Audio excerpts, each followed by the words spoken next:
Hey, welcome to Wellness Farm Chat. I'm Brooke, your host, and here we'll be chatting about all things homesteading, farming, and wellness. If you are new to this lifestyle or are looking for simple and easy steps to begin your wellness journey, you are in the right place.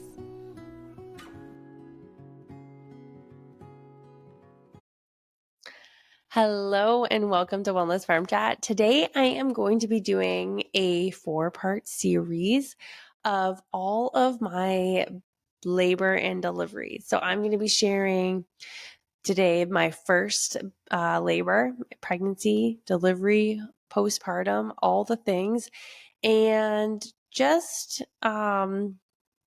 share the things I did wrong and I would not do again, and the things that I'm grateful for that happened throughout that pregnancy and delivery.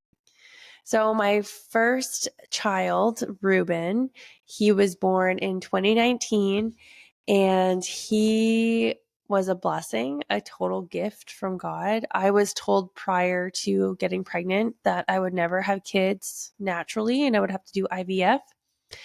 And there, if you go to my previous episodes, there I share my my journey with that. But today I'm just going to be sharing my pregnancy and whatnot. So it started off amazing. Before I got pregnant, I was going down this healthier lifestyle, and I was taking better care of myself. I was active. I was eating the best that I knew how at the time. I was mindful of the sugar I was consuming. I was mindful of eating whole foods, and I was making bread, not sourdough, but just regular bread. And I was just doing the smoothie thing, eating the organic milk or drinking the organic milk and eating the organic eggs.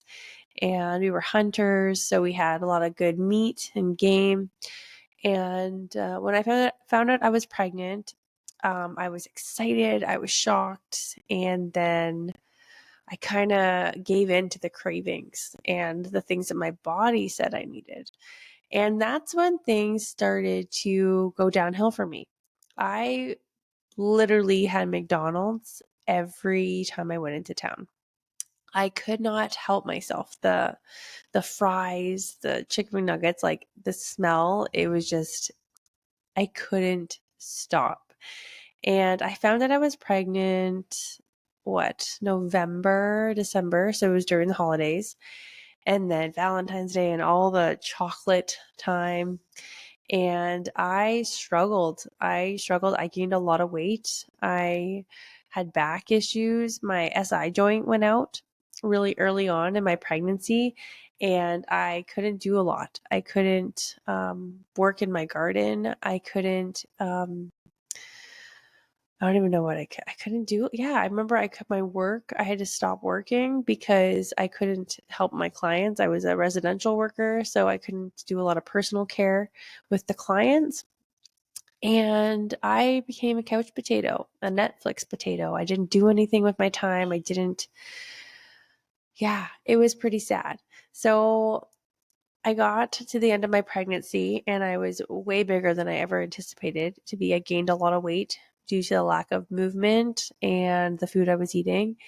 And by the time I was 37 weeks pregnant, my water broke and I was gonna have a baby soon. So my water broke when I was sleeping. And I remember that I felt the gush and I jumped out of bed and it just came out, all the water. And I was like, oh my goodness, my water broke. And it was exciting. And shortly after, I called my midwife and they're like, okay, like, let's just wait till labor starts naturally. And I did a lot of walking. I remember going into town and grabbing extra dog food and getting snacks. And it's so funny because I remember going to the grocery store and grabbing like the chocolate chip granola bars, candy, like the things that I would want to eat. And I'm like, man, I can't believe I was doing that. I'm just such a different person now. So yeah, I think my husband was building a fence and I was just trying to get this labor to start and it wouldn't start. And they said, well, if it doesn't start in 12 hours, then you should come in and we'll probably induce you. So yeah, 12 hours later, I decided to go to the hospital and we planned to stay there and have the baby. But I did not go into to labor. So they were giving me two options, and the first option was to do the midwives brew, which is a natural drink, which I should have taken. But since I was not down this path, I didn't have any holistic friends. Nobody I knew talked to me about this stuff.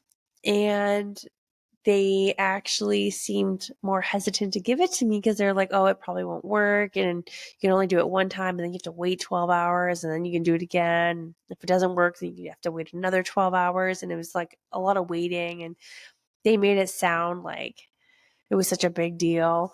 But if we gave you Pitocin, then you would have the baby tonight. So I called a friend and she recommended, or didn't recommend, she said that she took Pitocin and she's like, just let's have a baby tonight. And it was just like that. Yeah. So I did.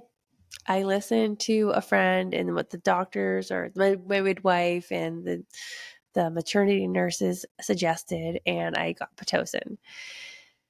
And so I had a few friends there with me and Brandon, and I remember them giving me the Pitocin. I was all hooked up and it was all whatever. Like I didn't know any different.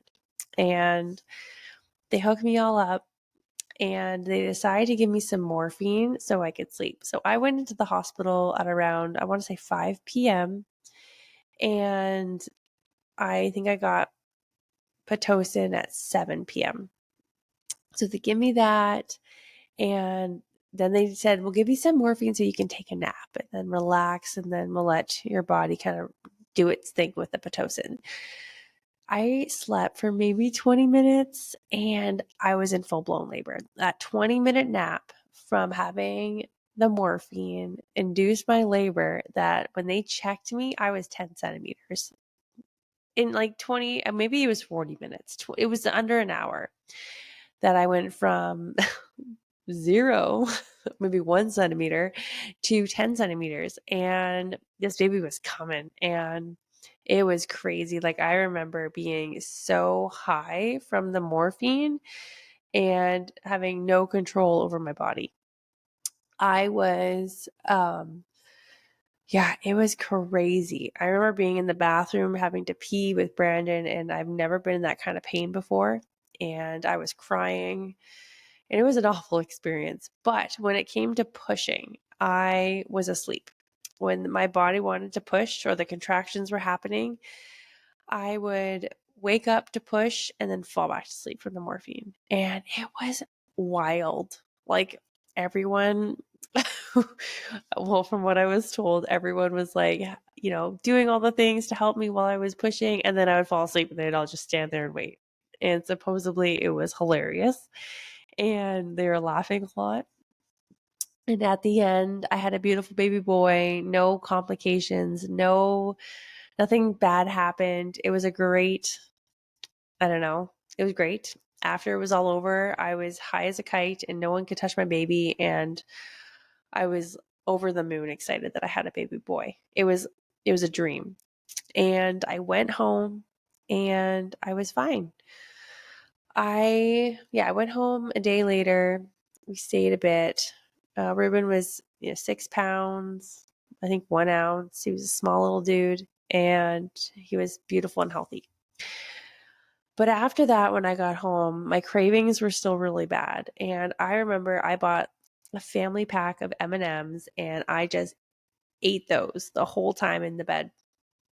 I could not eat carbs and sugar. I was all my body wanted. It was all I could get my hands on, and it was a problem. Like I couldn't control it. And Ruben was also a very gassy baby. He at the very beginning would scream and cry nonstop, and I couldn't figure it out. I had lots of milk. He was gaining weight, but he was gassy. He had so many issues, and he struggled so much with gas. And I was meant or led to believe that this was natural, this was normal. Babies scream and cry all the time. there's a witching hour, and yeah, it's hard. Having babies are hard. And that's why, you need mom groups and support groups and help and family. And it was awful. Like, it was really awful. And I think the first year, no, maybe not year, maybe like 9 months, it was a lot of screaming, a lot of crying, a lot of me eating really bad, me struggling. And looking back now, I'm like, oh my goodness. Oh, I was pumping too. And so that Brandon could help me, which I wouldn't recommend personally. I don't think that was good. I think that actually caused me to have mastitis. And I had so much milk and it was so uncomfortable. And I should not have done that. And I just didn't know better. It was my first time. And yeah, so I've learned a lot from that first pregnancy, labor, delivery, postpartum, the things that I ate. And the couple things that I wish I didn't do was I wish I ate healthier. I know now that the food I ate affects my breast milk and my baby's gas. Like, if I ate a more nourishing meal, his gas would have been less and he would have slept better and I would have slept better. And I think a lot of it was related to the food in my fridge. What I was purchasing at the store was not optimal for my pregnancy, my postpartum healing. Nothing benefited that. And that really did affect that whole journey with my first child. And I want this to be just an encouragement because I've done it wrong more than one time. Shortly after Ruben, I was pregnant again with my daughter, and I will share that story in the next episode. But it was also, I wasn't here yet. I wasn't where I am now. And it was also a struggle. So, what I want you to get from this episode is just my short and incredible gift of having a baby, and also the things that I did wrong. So I'm sharing my failures, my mistakes, the things I should not have done.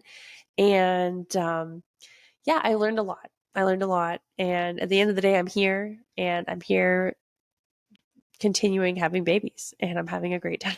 Way better than I was back then.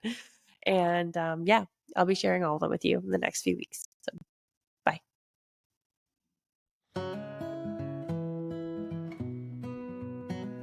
Thanks so much for joining me today. Please follow and subscribe to the show so you don't miss an episode. Also, if you could leave a quick review, that would mean so much to me. It is the only way I can truly know who is listening to this podcast and how you're benefiting from the show. See you next week.